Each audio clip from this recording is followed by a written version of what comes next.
ఒక టమాటో తీసుకోవాలి. ఆ టమాటోని సైడ్స్ కట్ చేసుకొని మధ్యలో కట్ చేసుకోవాలి. ఆ తర్వాత ఆ టమాటో పక్కన పెట్టుకొని ఆ టమాటో సైడ్స్ కట్ చేసుకుంటూ ఉండాలి.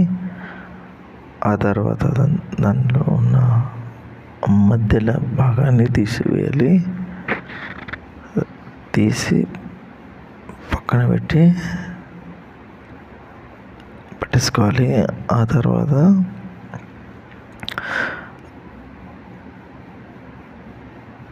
ఆనియన్, గార్లిక్, చిల్లీ వేసుకోవాలి.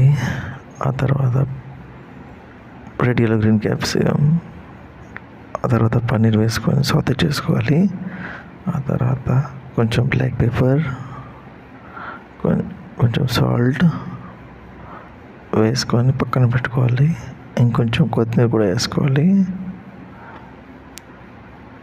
దాంట్లో స్టఫింగ్ చేసుకొని ఆ స్టఫింగ్ని పైన కొంచెం మయోనీస్ వేసుకోవాలి.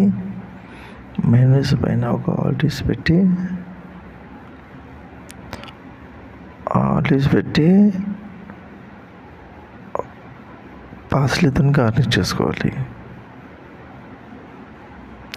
This name is stuff tomato అంటారు దీన్ని.